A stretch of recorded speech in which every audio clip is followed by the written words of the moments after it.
ED నోటీసులు జారీ వ్యవహారంపై చర్చ జరుగుతోంది. టీడీపీ ఎంపీ కేశినేని చిన్ని సతీమణికి లిక్కర్ కేసులో ఈడీ నోటీసులు జారీ అయ్యాయనే వార్తలపై ఎంపీ స్పష్టత ఇచ్చారు.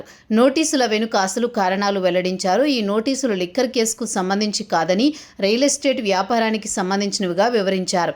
గతంలో రాజ్ కేశిరెడ్డితో రియల్ ఎస్టేట్ వ్యాపారం ప్రారంభించి తర్వాత ఆపేసినట్లు చెప్పుకొచ్చారు. లిక్కర్ స్కామ్ కేసులో తన సతీమణి జానకి లక్ష్మికి ఈడీ నోటీసులంటూ వస్తున్న వార్తలను ఎంపీ కేశినేని శివనాథ్ చిన్ని ఖండించారు. తన భార్యకు నోటీసులు ఇవ్వలేదు, ఫ్రైడ్ కంపెనీకి మాత్రమే నోటీసులు వచ్చాయని చెప్పారు. ఎస్పీవీలో ప్రతినిధులుగా 2 సంస్థలున్నాయని చిన్ని వివరించారు. అందులో ఒక సంస్థలో తన సతీమణి డైరెక్టర్గా ఉన్నారని చెప్పారు. రియల్ ఎస్టేట్ వ్యవహారంలో భాగంగా ఆ సంస్థ నుంచి 35 లక్షలు మాత్రమే ట్రాన్సాక్షన్ జరిగిందని వివరించిన చిన్ని తన సతీమణికి నోటీసులు అంటూ తప్పుడు ప్రచారం చేస్తున్నారని ఆవేదన వ్యక్తం చేశారు.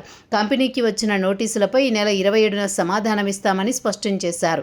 ఇదే సమయంలో మరిన్ని కీలక అంశాలను వెల్లడించారు. తాను రాజ్ కేశిరెడ్డి ఓ సైట్ డెవలప్మెంట్ చేయాలని భావించినట్లు చెప్పుకొచ్చారు. అనివార్య కారణాల వల్ల కొద్ది రోజులకే రాజ్ కేశిరెడ్డితో వ్యాపార లావాదేవీలు ఆపేసినట్టు వెల్లడించారు. 2020-21 మధ్య సైట్ డెవలప్మెంట్లో 35 లక్షల రూపాయల లావాదేవీలు జరిగాయని, రాజ్ కేశిరెడ్డితో తనకు వ్యక్తిగతంగా ఎలాంటి లావాదేవీలు లేవని స్పష్టం చేశారు. రాజ్ కేశిరెడ్డితో వ్యాపార సంబంధాలున్న ప్రతి ఒక్కరికి నోటీసులు అందాయని చిన్ని వెల్లడించారు. దానిలో భాగంగా తమ కంపెనీకి నోటీసులు అందాయన్నారు.